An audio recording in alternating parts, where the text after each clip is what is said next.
welcome to the first Centre Court MBA Festival of 2022. Of course, these are our regular sessions where I have the chance to co-host with the Poets and Quants Editor-in-Chief John Byrne, and we sit down with the world's leading business schools. And over the next 2 days of this first festival of the year, we hope to deliver on that wonderful promise. We have a wide range of panels.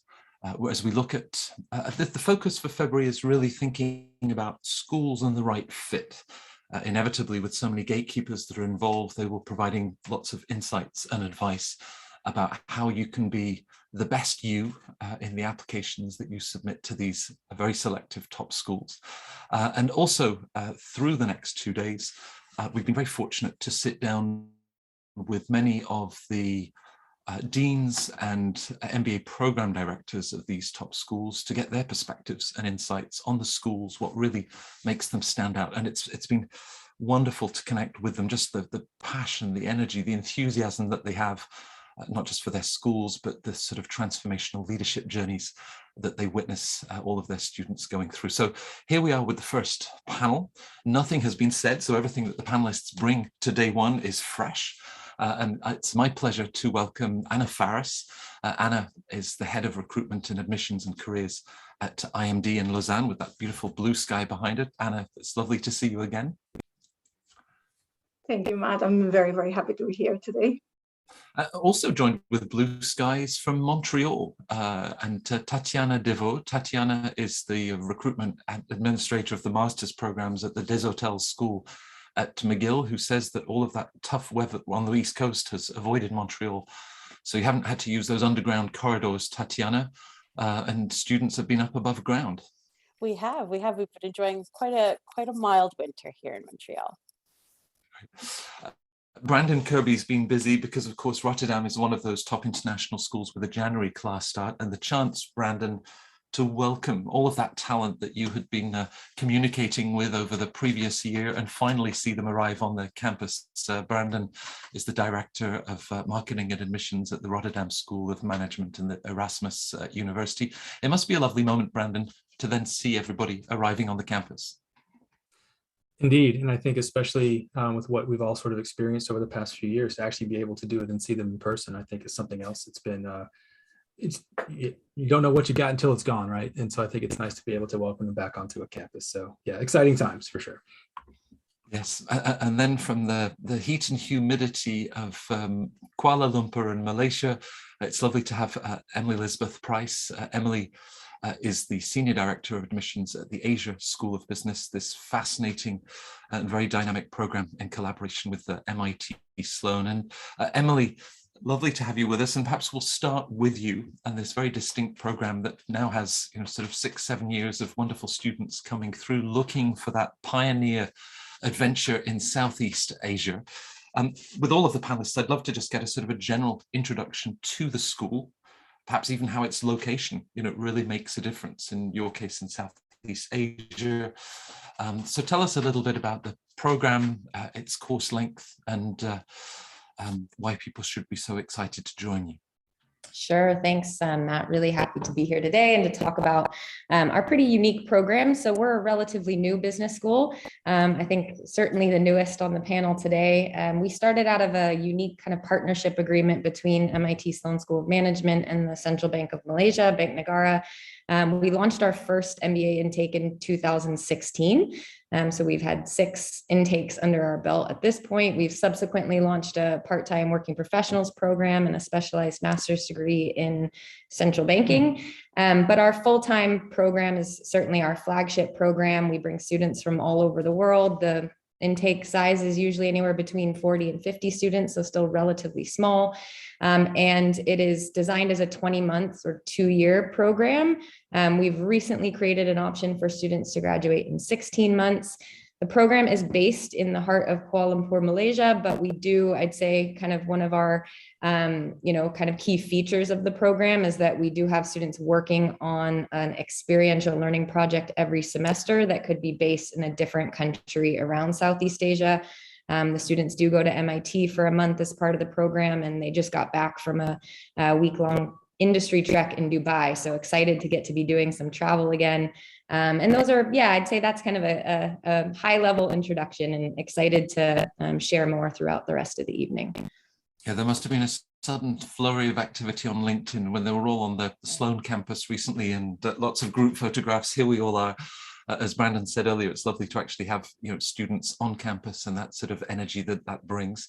Anna, I mean, IMD, of course, well established, but it itself continues to grow. You've expanded the class size. You're up to what, over 105 students. So perhaps just for the viewers, giving a sense of the culture, the sort of the values of the school. Absolutely. First of all, I want to apologize if you hear my dog barking in the background. He's today being a bit naughty. Apologies for that. But yes, IMD is located in Switzerland, in Lausanne. Switzerland is in the middle of Europe, so it's very convenient to reach every single country in Europe. It's a one-year program. We actually are celebrating this year our 50th anniversary for the MBA. The school celebrated the 75th anniversary last year. So, we're on celebration mode. I'm very excited. And yes, we're increasing the class size. We've had a class of 90 students, so quite a small cohort for many, many years. But a couple of years ago, we started increasing the class size little by little. We're never going to be a huge program. I think the maximum that we would want to have is 150 more or less students in the class. But yes, we're increasing the class size. It's a program that starts in January and runs until December every year.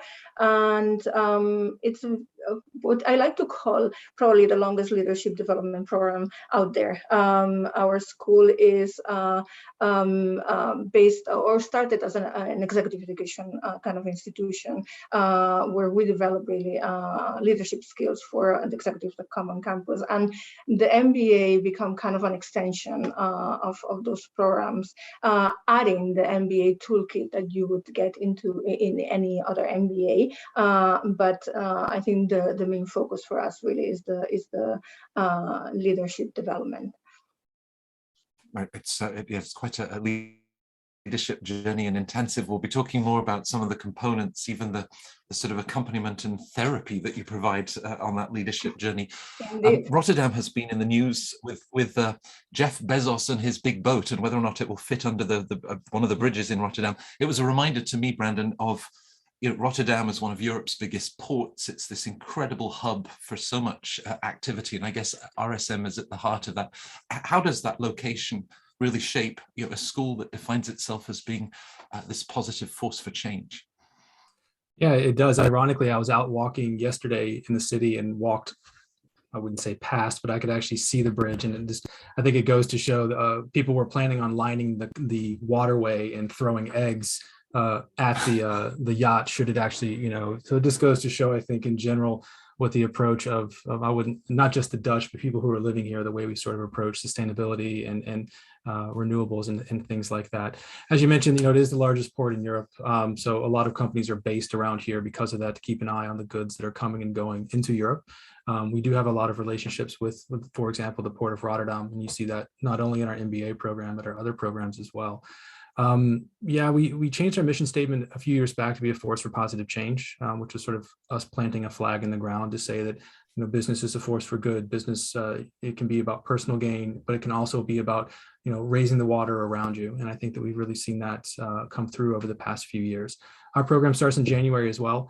It's a one-year program. Class size is anywhere from 115 to 125 or 30. It just depends on who we have coming through on the application journey every year. So you have the benefit of having, a large enough class from a networking perspective and being able to see different nationalities. We're one of the most diverse cohorts in the world, 99% international. And then I think just within the setting of the Netherlands itself, a lot of people don't realize that the Dutch are actually the best non-native English speakers in the world. I think they beat the Swedes this year, so it always kind of goes back and forth between Sweden. But around 94% of the population speaks English at a fluent level. So it also means that when you're looking for job prospects afterwards, there's ample opportunity to be able to stay in the Netherlands if that's something that you're looking to do, which a lot of our students are looking to stay in Europe after graduation. So you've got the tallest and the most, the strongest in English language skills, presumably provided that they bought those eggs from either Whole Foods or directly from the Amazon site, then Jeff Bezos won't mind. It's all contributing to the bottom line. As long as they're right. Canada has been a top destination. Right. Canada has been such a popular destination for business studies, and Montreal, this wonderful sort of bilingual mix. Brandon was talking about language skills. I guess that's part of the experience that students are then enjoying, Tatiana, at Des Hotels in McGill. It is, you know, Montreal is well known as a multicultural, multilingual city. It really does have an international feel. You know, we are also a port city, and there's lots to do and see in Montreal. McGill is really at the heart of it, and our Des Hotels faculty is really very centrally located as well. Our class size is between 65 and 85 students, and our first class actually did graduate in 1963, so maybe we're not as youthful, but we have been redesigned in 2019 to incorporate themes of sustainability throughout all of our subjects. So it's not just a course that's offered on sustainability, it really is woven into all of the core subjects, and it's a real focus for our students so that going forward, once they graduate, that they have sustainability top of mind as a topic, and it's not just profitability as the sole, you know, important piece or factor. We have lots of different flexible options. Our program is delivered in either 12, 16, or 20-month lengths, and the difference really comes down to the experiential learning that students wish to incorporate in their learning. So there's not only specializations, we have 5 of them that they can choose from, but there's different experiential learning opportunities that they can choose from. Among them is an international trip with the cohort that is going on this year. We're very excited that they are in the planning stages for that. There's a practicum, exchange, and internship. And as you mentioned, Canada is really a destination that in part is due to the post-graduation work permit that is offered at the current time through our government for students, depending on the length of their study, to stay up to 3 years after graduation for their work. Right. I guess great for them to know how they can then consolidate that learning experience and sort of stay for the next steps of their professional career. Well, I mean, we've talked about course lengths of 12 months, 16, 20 months. In any of those scenarios, you're packing in probably more things than they could possibly find the time to do. Emily, in now year 7, I mentioned the pioneer spirit, but it's actually a frontier mindset that I think you and Sean often refer to. How does that then reflect in the individuals that come into the ASB program in terms of their backgrounds, you know, that wonderful eclectic mix of diversity that you achieve? Yeah, it definitely is an eclectic mix. We do have students coming from all over the world, but I think the common denominator is definitely a mindset. It's not that everybody has necessarily worked in emerging markets, though certainly we do attract a lot of students from emerging markets, but there is an appetite to learn from the business environment that exists, that's kind of on the ground in Southeast Asia, or that kind of appetite for a little bit of an unconventional MBA experience where you are going to be thrust into these, projects, with stakeholders, with industries, with functions that are probably going to be pretty out of your comfort zone, in markets where, maybe English most likely isn't the primary language, right? And then you're still going to have to sort of figure it out amongst a group of really similarly diverse classmates. So I think that appetite to kind of do something very dynamic and hands-on in an environment that is probably, very out of your comfort zone is kind of a mindset that a lot of our students do come in with. And I think, that sort of appetite serves them really well throughout the program and beyond, because I think the richness of the learning experience is quite unique in this kind of environment. Right. Anna, you sort of emphasized, we're not this program of 600, 900 or 1,000 students, it's 105. And yet in every class profile, it's 105 very unique and distinct stories. Talk us through, I guess, the most recent arrivals coming in, even more voices coming in from the African continent. Who has just joined IMD this year? A wonderful group of people, I must say. Yes, we welcome 105 MBAs in January, and they come also from all over the world. As the same as RSM, 99% of our students are international. Some of them live in Switzerland, but we only have, I think, this year 2 Swiss MBAs, so quite reduced. And yeah, this year we've seen a massive increase of applications from Africa. Last year we did, and so 11% of the class comes from Africa and the Middle East this year. It's quite diverse, actually, the places where our applicants come from. As I said, from all over the world, all different industries. I think for us, diversity, and I'm sure my colleagues would agree here, diversity is such an important component. Being able to bring that unique experience to the classroom and being able to share those experiences and that knowledge that nobody else in the classroom will bring. It can be, from the geography that you're based on, the kind of industries that you've been working on, even the educational background that you've had, the different countries that you've lived in. So that's the kind of things that we're looking for. And in terms of mindset, following on what Emily was saying, I think what we look for is people who are really interested in understanding themselves. And that's kind of going back to what I was talking about, the leadership development. In order to be a good leader, you have to be very self-aware. And I think one of the characteristics that is common among all of our MBAs is that sense of, they want to understand themselves a bit better. What makes them tick? What drives them? Why they react the way they react? So that they can improve themselves and become better leaders in the future and have a bigger impact in their organizations and in the society as well.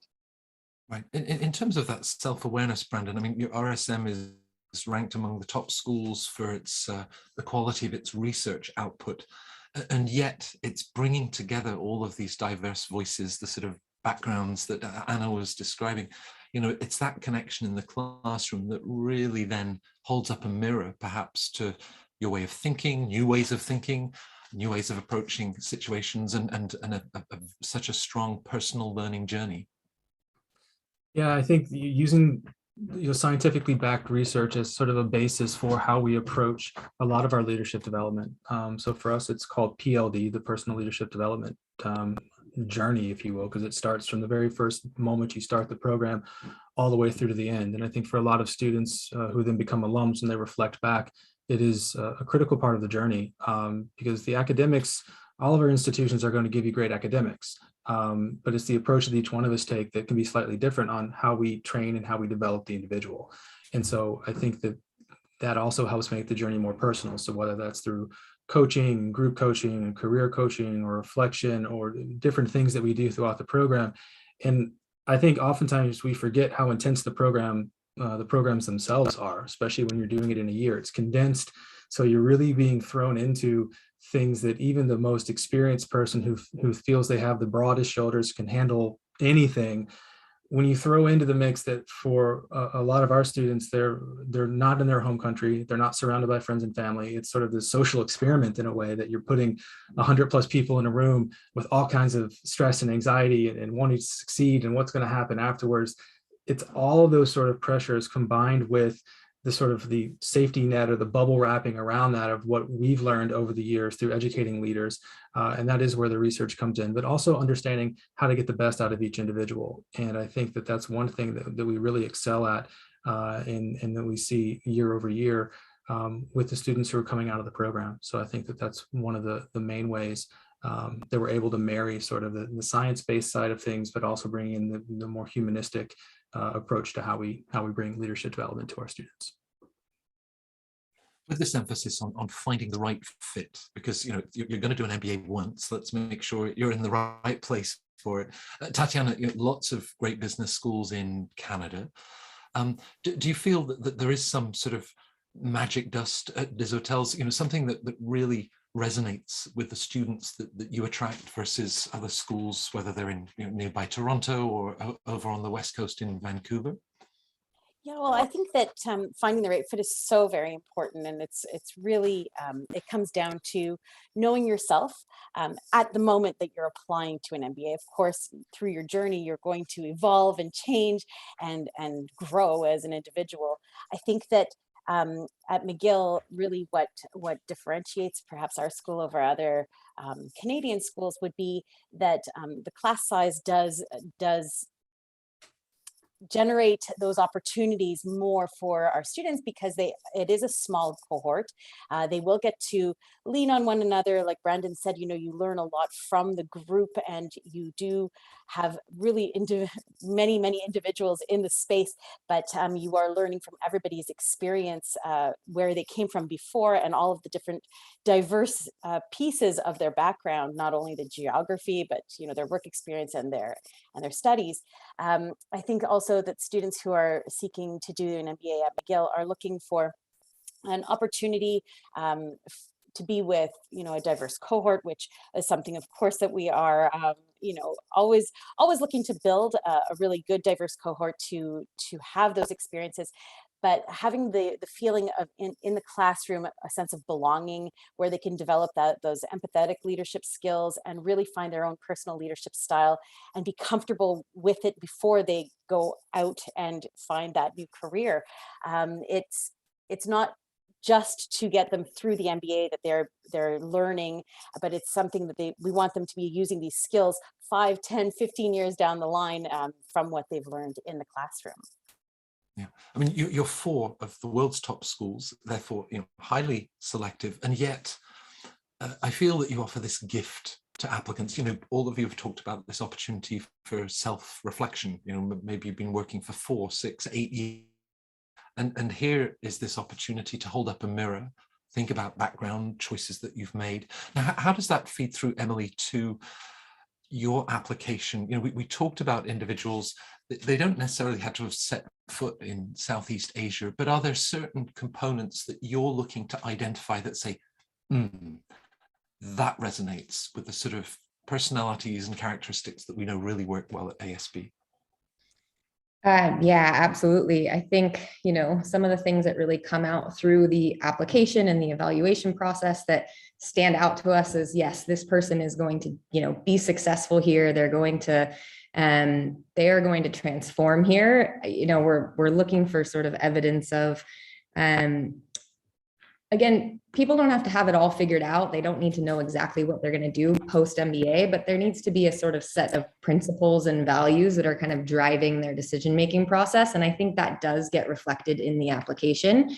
And then I think some of the nuanced things, right? People that are willing to take some risks, coming to a new business school, there has to be, again, that kind of appetite to do something a little bit different, but also be really take a lot of ownership over, they're going to be culture builders. They're going to be institution builders. What kind of leader are they going to play in actually establishing and creating, what we're trying to build as a legacy for the school. So I think that sort of, evidence of some risk taking and some flexibility and agility, those are all really, I think, important features. And I think to a certain extent, some cross-cultural savvy. So it doesn't mean that you necessarily have to have worked outside of your home country, but there has to be, some evidence that they're going to be able to kind of collaborate in our type of environment. And I think those sort of characteristics do certainly shine through the application process that we've kind of built for ASB. Perhaps some of our savvy and agile viewers, they're thinking, okay, so Anna is the head of admissions at IMD. Clearly she loves dogs. So when I apply to IMD, I need to talk about my great enthusiasm for our 4-legged friends. Well, let me know, Anna, if in the next few months you see lots of dog lovers applying to the program. Now, you've embedded this assessment day. Talk a little bit about that and how that helps on both sides, this sort of dialogue that you establish, candidates getting to know you better and you getting to know the candidates better. Absolutely, and that's the whole point of our assessment day. We have a quite unique admissions process. After the application has been submitted and has been reviewed by the admissions committee, we will review the application and we will decide whether we want to invite the candidate to this assessment day, which is a much longer kind of process than just having a one-to-one interview. We do have a one-to-one interview as well in this assessment process, assessment day, but we also have a number of different exercises. Some of them are going to be group exercises, some of them are going to be individual exercises. And we're going to spend now via Zoom is about 5 hours together with the MBA, with the candidates, and in person. We're going to start to do them again in person in March. I'm very excited about that. It's a full day that we spend with the MBA. So we spent a lot of our resources to really get to know the candidates really, really well. And we want to see, how they behave in a group environment. When do they take the lead? When do they take a step back? Sometimes being a leader means to also taking a step back. How do they communicate with each other? What Emily was saying about cross-cultural awareness, I think is super important. We have groups of people from all over the world. And so being able to understand the nuances of the language when somebody's language, English is not their native speak language, is very important. So we want to see the drive, the understanding that they have about their own personality and the kind of things that they would like to improve. And when you spend a number of hours with them, that mask that they put at the beginning kind of goes away because they forget that you're there, and you see very interesting behaviors, not bad behaviors necessarily. Sometimes they are bad, but not always. But you really get to know them very, very well, and so we have kind of a glimpse on how they behave in the real world, and it's very, very interesting. And even though it takes a lot of our time and a lot of our resources, it's something that we will continue to do even, as we're growing the class. I can imagine from having sort of learned about the individual on paper or on the screen to then have that sort of 5-hour interaction with them must be so revealing for the good and the better, occasionally the bad. But Brandon, you had put together a great series on probably on RSM's YouTube channel that talks people through the application process. Now, presumably, as you thought about, okay, what do I want to share? What's important? What sort of emerged in your thinking? And I do encourage the viewers to watch the series that you put together of just advice on, presenting your best self, perhaps even avoiding some of the common mistakes that can occur.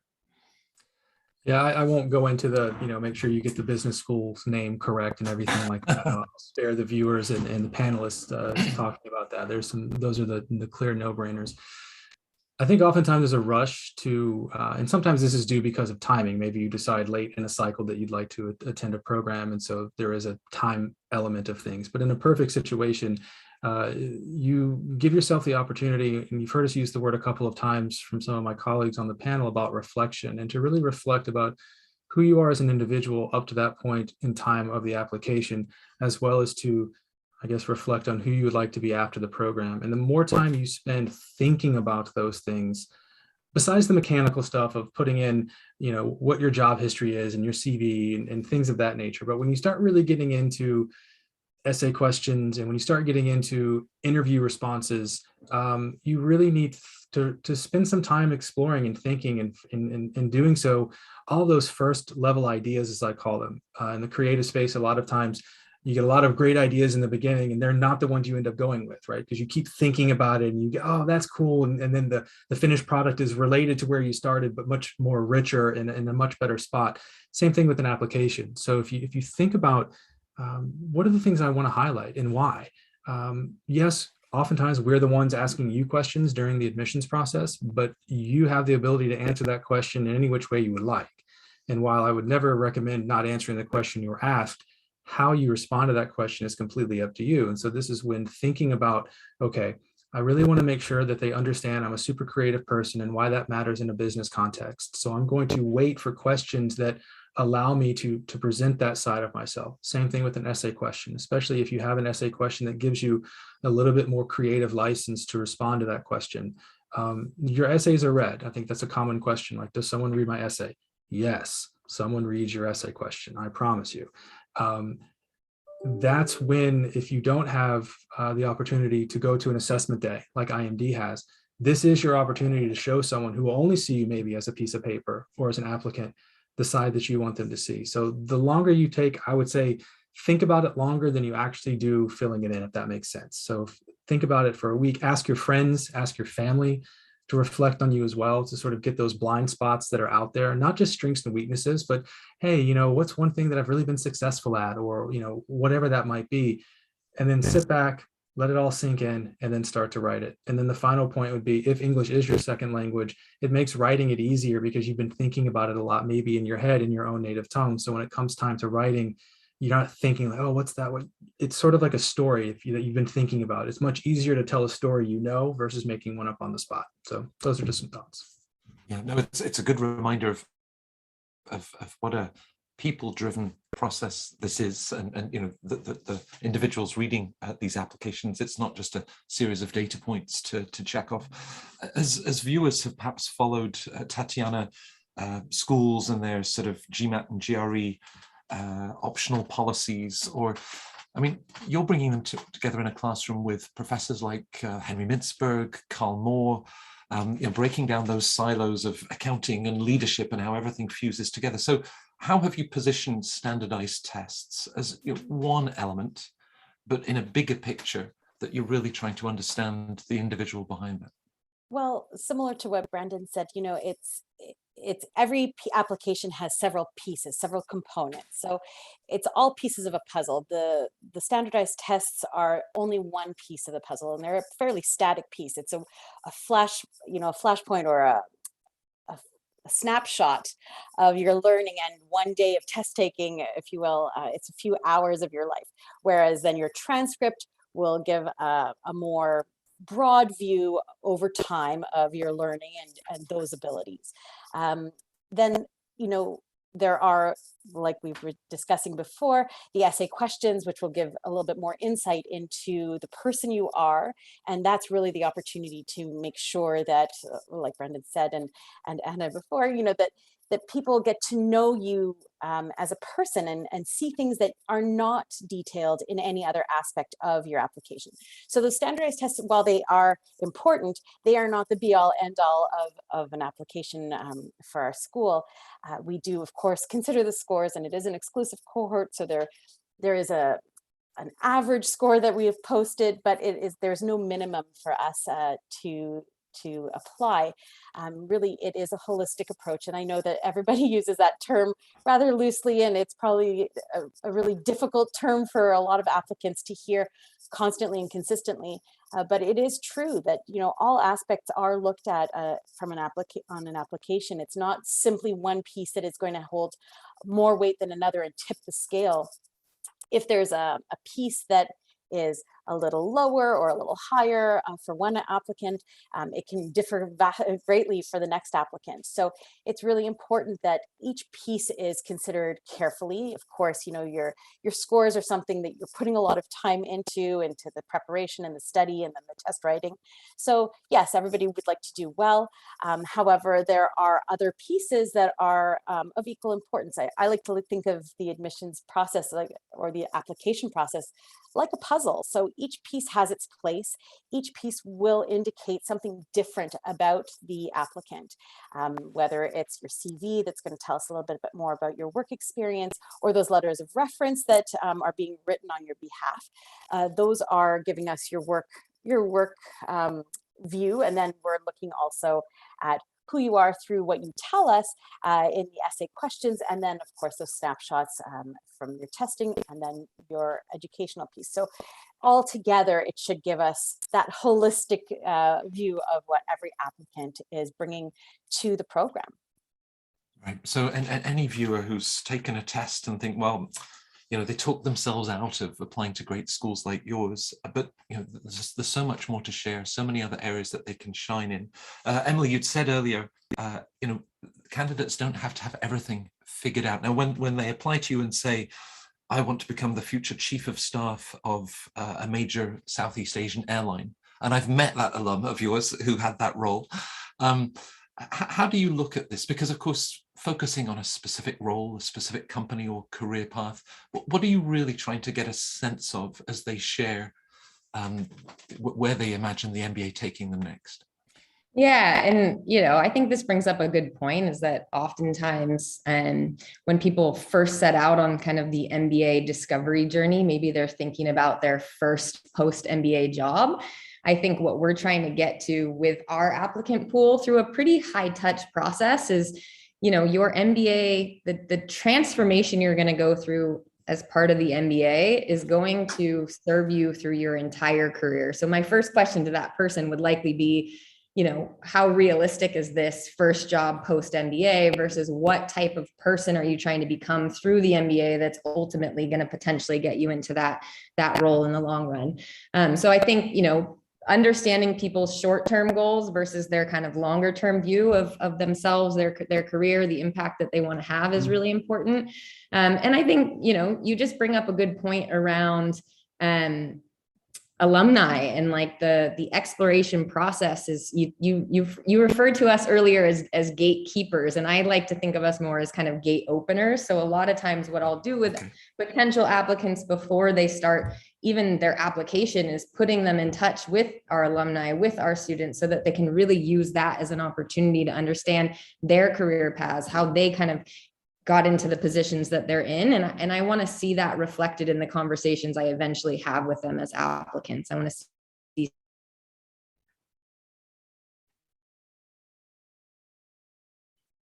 So yeah, I hope that answers your question in maybe somewhat of a roundabout way, but I think it's something our candidate pool should be thinking about as they kind of start the discovery process. Thank you, because every time I now use #GateOpener, I will think of you. It's true. I mean, you're admissions officers. You're not there. Your passion is not to reject people. It's to find those reasons to accept people. And perhaps one thing, Anna, we've often talked about the intensity of the shorter one-year international programs. And yet on that career path, we look at those 105 individuals as they came in, perhaps the sort of plans they shared. 1 year is plenty of time to do so much exploration and find out, their next steps. Absolutely. I mean, now I have a new hat on as well. So I have two hats. I have the admissions hat, and then I have the careers hat. So that's actually quite helpful for us to see, the kind of people that we're admitting and how we can better help them in finding that job that they really aspire to. Completely agree with what Emily was saying. It's more about the long-term journey and not so much about that first job. That it seems like the majority of MBAs get really obsessed with. Understandably, I'm not saying that it's not understandable, but I think we should focus more on that long-term path. And I think 1 year, the big difference between 1 year programs and 2 year programs is that in 1 year programs you don't have that much time to think and explore what you want to do. However, the career stream that we have at IMD allows you for a few months to have that exploration and to really understand, okay, so what are the kind of skills that I have that are transferable that I can use in other industries, in other functions, in other jobs. And also it allows us to have conversations with our MBAs about what's realistic, what makes sense for that long-term kind of path or long-term career goals that they have. Because many of them come with these ideas that, after the MBA, I'm going to, move into this super high-end job in a different industry, a completely different location.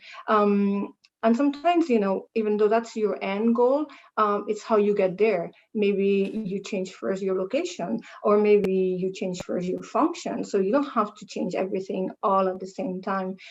So it's kind of trying to change their mindset in their career journey and how they are looking and how they are seeing it and how they are looking at it. Right. So I waved my magic wand, and we're all 27 or 28 years old. Now that's a bigger gift to me than any of you. But Brandon, there you are, 4 or 5 years into your career and thinking about business school. Your outreach, I'm going to phrase the question this way. What would you want to ask what would you be looking for to get that sense of fit and alignment with values? We talk about the 17 UN SDGs, and that might resonate with you, but what are the sort of questions that you would be looking to ask of a school? I think a great question to ask is, what do they view as a successful graduate? As far as, we're talking about what people are doing afterwards, and to see how that aligns. I think that, for example, not everyone wants to be the CEO of a company, and that's quite all right. For some schools, for other schools, I might be like, well, we really kind of want you to aim for that top spot. That's really where we want our students to be, and there's nothing wrong, right? It's not a right or wrong, but I think asking that question of, well, what does success mean to you? What does a successful candidate do in the classroom? We can talk about the demographic things, where they're from, gender, work experience, and things like that. But a lot of what we've talked about today is really more about the individual as a person, more so than these demographic things that you put on a piece of paper. So I think that's another thing to ask.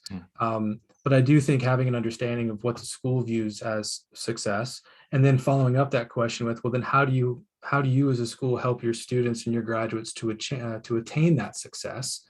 I think is another great question. And then to take that information and then to move on to a few alums that you have identified via LinkedIn or wherever, and test that hypothesis, right? Say, hey, listen, this is what I'm hearing from the school. Does this reflect what your journey was like? And there's always going to be a distortion between the two, right? I mean, there's never going to be an exact alignment because, again, we're talking people and everything else. But you can sort of get an understanding of, not only what the school is looking for, but who you might be surrounded with. Because if a school says to you, this is what we deem to be successful afterwards, and you look at that and you're like, man, I don't know if that's really what I would deem to be successful, you can pretty much be guaranteed that there will be at least some people in that room who that is what they're striving for. And you need to determine how that aligns with what you're looking for, because I can't stress it enough. As important as it is, the school is the setting and we're the convener. Right. So we bring the lights. It's like a stage production, but the actors on stage are the one who really create the experience and the feeling and the things that you will remember long after you've graduated. So having an understanding of who else the school is looking at and who they want will really give you kind of a peek inside or a peek behind the curtain at who they're looking to have in and what the class experience will be like. So I would ask, what is success? What they're looking for students, and then gut check that with some alums, and then step back and again reflect on how that aligns with your personal values and go from there. This is great. I've got gate openers now. I've got entire Hollywood production teams that are setting the stage for students and this journey. Brandon brings up alums, Tatiana, and maybe we could organize something in one of those wonderful wine bars in Montreal, and I sit down with alums of the Des Hotels MBA program. What do you think they would say? Brandon talks about measures of success or what they gained from the program. What is the sort of feedback, or what do they often share? Well, first of all, you're invited anytime to come to Montreal and have that experience with our alums. I'm sure they would love to sit down with you. I think that the vast majority of our alums would tell you that it was really the close-knit cohort that drew them to the school, and that's where they have the most memories of those experiences, as well as just working together collaboratively, learning from one another, not only from the professors, of course, but from one another in the class is so important. Their experiential learning opportunities that are so varied as well really do contribute to the program and how they tailor it to meet their own needs.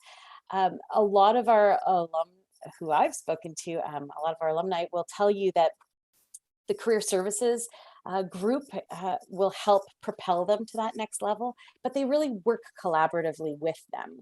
And similar to what other panelists have said, it's so important to be open through the MBA journey and not just have that one sort of tunnel vision focus of that one goal that they think they want to achieve down the line, because as things are demonstrated to you or offered to you and opportunities are given to you throughout the MBA, sometimes those paths change rather drastically.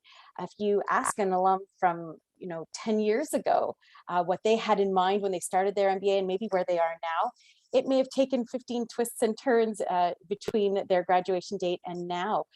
Jobs that they may have now maybe didn't even exist when they were doing their MBA. So it's so important to fill your toolbox with all the things that are being offered to you, because you never know when you're going to need that one piece down the line, not only through tools and learning, but also with your network of people, and draw from their experiences, learn from one another, and just be open to having those experiences and to change. It's hard because everybody likes stability, and especially in the world we're in right now, there is so much change that happens on a regular basis.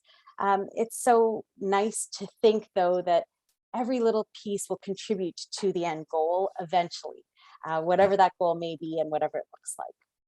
Yeah. So as we wrap up, we always like to think that Centre Court is part of the discovery process, and it's, you know, a step finding out more about your programs. Emily, you know, 2 years of a pandemic, but now you're sort of getting back on the road again.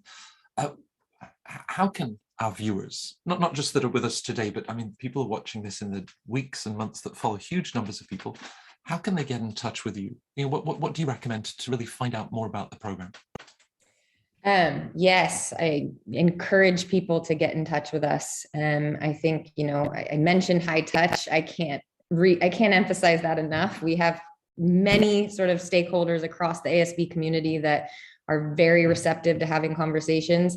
I think, you know, an obvious go-to is to reach out to the admissions team, explore our website. I think we try to make all those touch points pretty obvious. We've got, you know, the opportunity to engage with our students directly through the website, but sending an email to the admissions team. There's a landing page where you can schedule a call with us. We've got a number of events listed where you can engage with us.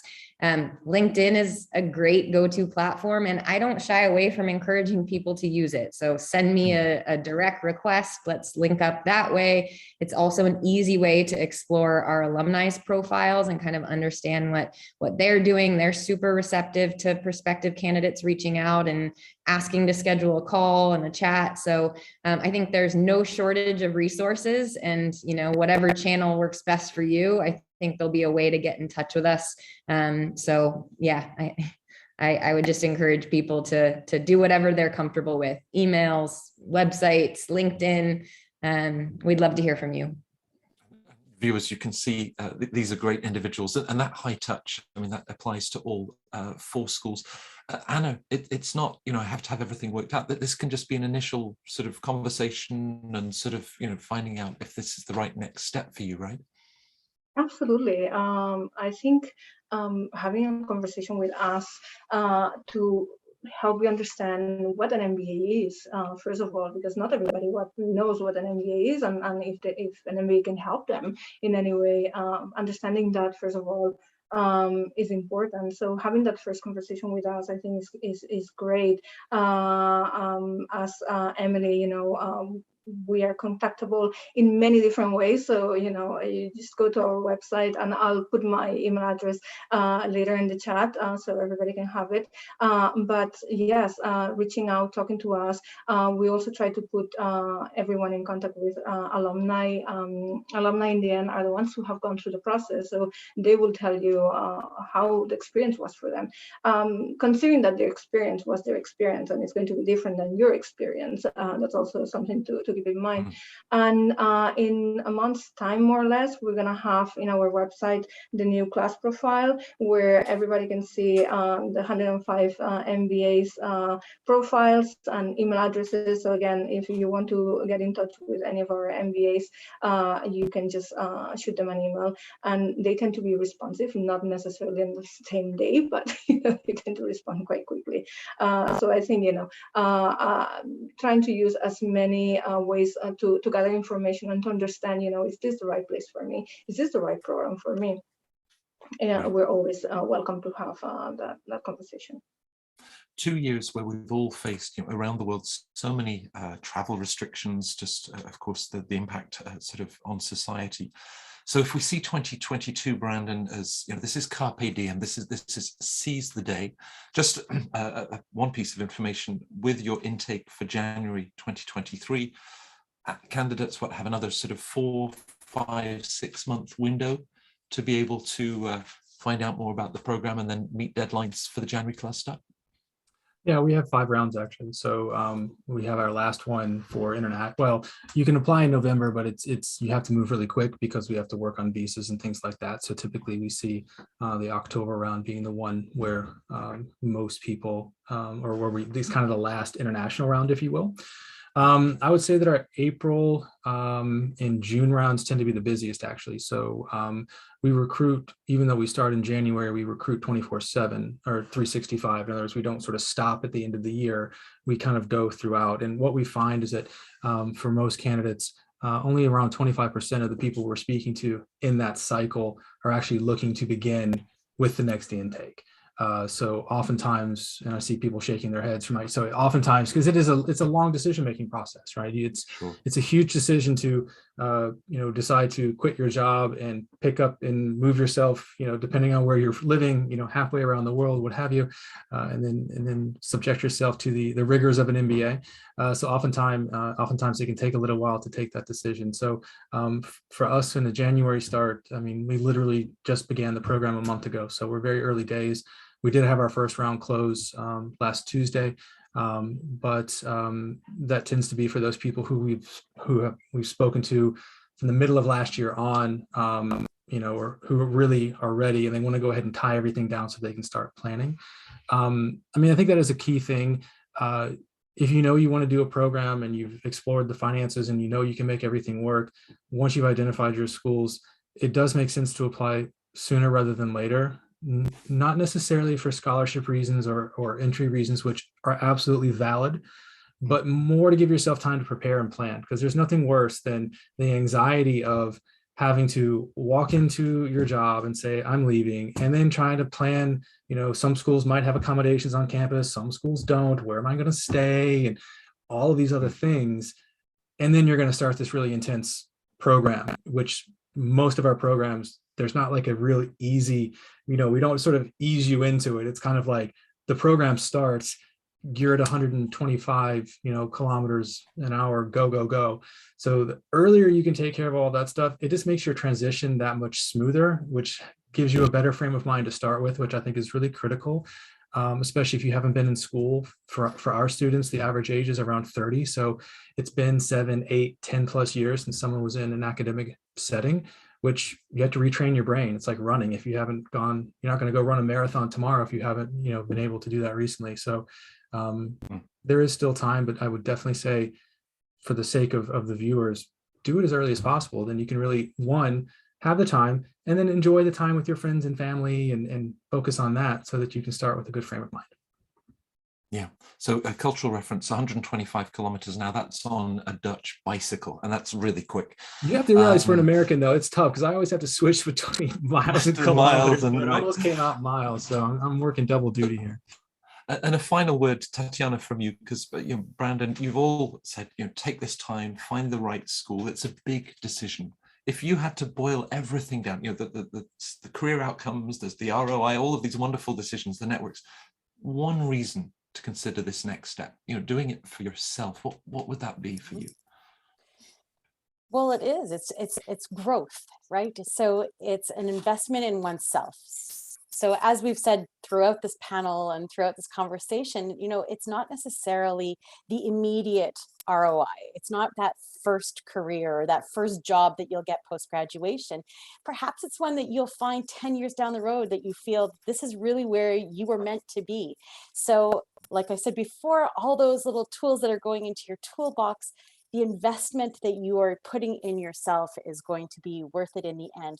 But as Brandon said, it does take a lot of planning. Some people plan it for years and years, and others take that leap right away because maybe they're a little bit more able to, a little bit more free, or perhaps they're more of a free spirit and they're able to plan a little bit faster than others. But do take that time and think about what that investment looks like for you. It's not going to be the same from one person to the next.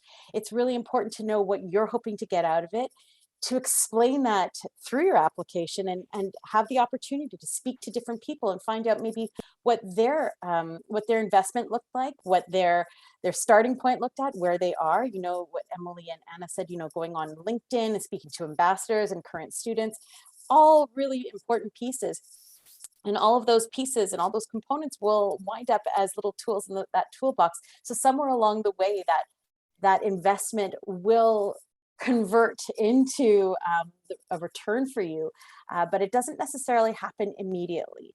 I think it's really important to understand that you have to have a growth mindset when you're looking at an MBA, and learn from each experience and from each individual who is part of that journey with you. I think a final word that focuses on growth, personal, professional growth. So my gate openers, all four of you, Emily, Anna, Brandon, Tatiana, thank you for getting us off for such a wonderful and inspiring start as our viewers think about their personal journey, their personal growth. Anna has shared contact details, and of course the schools will be in touch with you. So thanks to all four. It was lovely to have you with us at Centre Court.